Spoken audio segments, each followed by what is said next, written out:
আজকে আমি চলে আসলাম আর্জেন্টিনার এক বিশেষ এক অধ্যায়। আমাদের আশিক ভাই এখন বলবেন। আম, আমার পেছনে যে ক্লাবটা দেখতে পাচ্ছেন, ভেলেজ সার্সফিল্ড, অ্যাথলেটিকো ডি ভেলেজ সার্সফিল্ড, এই ক্লাব থেকে এমন একজন ফুটবলার আর্জেন্টিনার অনূর্ধ্ব 17 দলে চান্স পেয়েছে, যেটা নিয়ে আসলে তুমুল আলোচনা হচ্ছে, প্রশংসা হচ্ছে। কারণ বলা হয় যে আর্জেন্টিনায় কোনো কৃষ্ণাঙ্গ ফুটবলার বা কৃষ্ণাঙ্গ মানুষই নেই, এই কথাটা বলা হয়।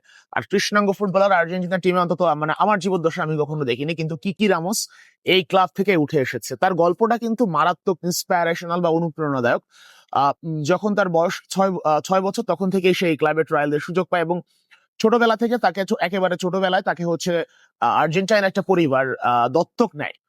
দত্তক নিয়ে তাকে এই বুয়েনোস আইরেসে নিয়ে আসে, এবং সেই কিকি রামোস কিন্তু ইতিহাস তৈরি করেছেন, যাকে নিয়ে আসলে যে সমালোচনা আসলে এতদিন ছিল যে আর্জেন্টিনায় কেন কোনো কালো ফুটবলার নেই, কোনো ব্ল্যাক ফুটবলার কেন নেই, তারা আসলে কৃষ্ণাঙ্গদের পছন্দ করে না, এই জন্য কালো ফুটবলারদেরকে নেওয়া হয় না, এ ধরনের বিভিন্ন কথা হয়েছে।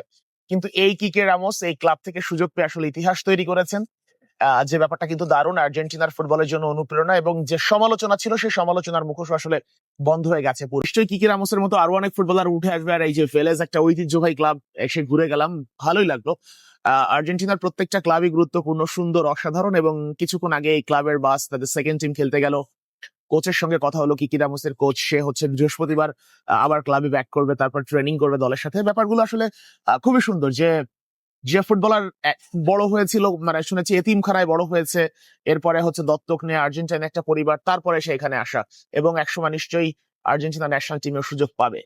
অবশ্যই, আসলে আর্জেন্টিনাতে এই প্রথম একজন কৃষ্ণাঙ্গ কালো ছেলে চান্স চান্স পাইছে। এটা আমাদের জন্য অনেক কিছু। সুন্দর সুন্দর ভিডিও পেতে হলে আমাকে সবসময় ফলো করে আমার পাশে থাকবেন। ধন্যবাদ।